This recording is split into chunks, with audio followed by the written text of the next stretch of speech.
Exchange Your Online Distractions for Real-Life Devotion by Wendy Speake, published by Baker Books. This book is being read by the author.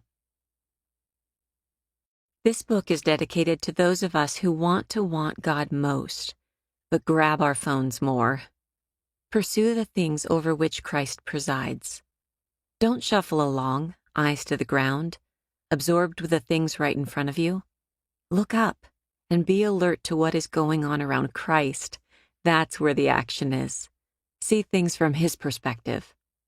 Colossians chapter 3, verses 1 and 2. Before you fast. We all seem to be looking down these days. I wonder if that's why many of us feel down too. We perpetually bow our heads, but not in prayer. While we might believe prayer works, we don't have the time to get on our knees because we're on our phones, checking in online, responding to a text, watching a YouTube video, then looking up just in time to snap a picture of the sunset. As we post it to social media, we realize our neck aches and that we forgot to switch out the laundry. We need a break, a holy hiatus, a social media sabbatical. My name is Wendy, and I'm exhausted. Perhaps it has something to do with the late nights spent streaming movies, or maybe it's because I don't have any quiet moments without a screen stimulating me. I'm all tweeted out. I need to unplug for a season so that I can plug into the one who seasons me. I want to be salty again. I want to be light bright too, with energy to serve and smile, but I'm as drained as the battery on my phone, and I know I'm not alone. Here's the backstory about how I came to fast from social media in a backward sort of way. 6 years ago, I invited my online friends to join me for a 40-day sugar fast. I was astounded by the number of people who signed up for our online community. Progressively, year after year, more men and women joined us for the annual event. We confessed collectively that we were turning to something other than God's strength to get us through our days. So we fasted from sugar in order to feast on Christ and his sweet word. Each time we journeyed through those 40 days together, he grew in us a holy hunger for him. He was increasing in our lives, and we were decreasing. Many of us dropped pounds, but more than anything else, we dropped our idols. Some of us even dropped our phones. While sugar is the emphasis during that 40-day fast, fasting from sugar opens the door to our sweet Savior. We invite him into the innermost chambers of our lives.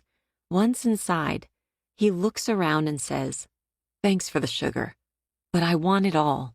I want your whole life." At that point, we ask ourselves, what other distractions are distracting us? And what other strongholds are holding us back from experiencing his stronghold? In chorus, the majority of my fasting friends respond, "It's my phone." Smartphones distract us from focusing on what matters most. God and the real-life friends he's surrounded us with come in a distant third. Throughout this audiobook and the days of our fast, we'll return to Matthew chapter 22, verses 36 through 39, where an expert in the Levitical law asked Jesus, "Teacher, which is the greatest commandment in the law?" This man was really asking him, what matters most? Jesus replied, "Love the Lord your God with all your heart and with all your soul and with all your mind. This is the first and greatest commandment, and the second is like it. Love your neighbor as yourself." Nothing in my life has made loving God with all my heart, soul, and mind more difficult than my constant connection to my devices. The same is true when it comes to loving my real-life neighbors. Devices are divisive. 10 years ago, I would wake up, stretch, and pick up my Bible from my bedside table. Well rested, I spent time with God at the start of each new day before seeing to the needs of my 3 young children. It was my morning routine. Today, however, the first thing I reach for is my phone. Though I promise myself I'm going to open my Bible app, and often I do, my quiet time gets interrupted by noisy notifications from people I'm connected with online. Connecting online has made connecting with God nearly impossible. Before I know it, I'm checking email, and then I hop over to find out who liked my Instagram post from the previous night. As my shower heats up, I interact with the virtual friend who left me a message while I slept. At the start of each new day, I communicate with those I like more than I do the one whom I love most, which begs the question, do I truly love him most? I believe in my heart that I do. I love God more than I love all the people in the world and all the people on the World Wide Web. But the habitual way I turn to the world testifies to my priorities. That's why the 40-day social media fast is my own personal journey back to what matters most. Who matters most? C.S. Lewis wrote, "Human history is the long, terrible story of man trying to find something other than God which will make him happy." Today, in this digital age, with our smartphones, tablets, watches, and laptops beeping at us constantly, we are desperately looking for happiness. In Jeremiah chapter 2, verse 13, the Lord calls out, "My people have committed two sins.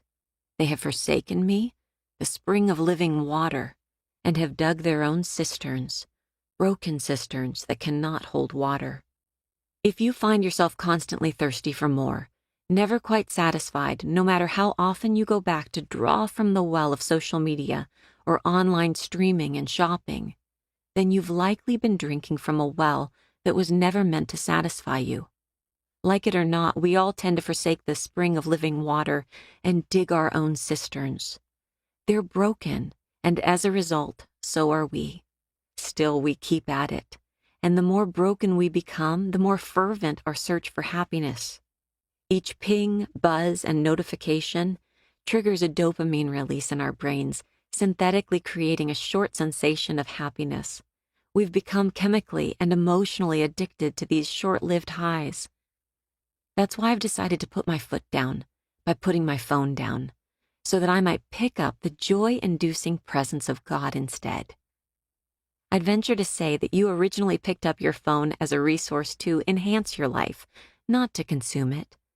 However, the brilliant people who designed Facebook, Instagram, and countless other social media sites are masterminds at cultivating addiction. Our online world has not evolved accidentally. To keep listening to this audiobook, I've left you a link in the description so you can do it, at no cost thanks to Audible's 30-day free trial.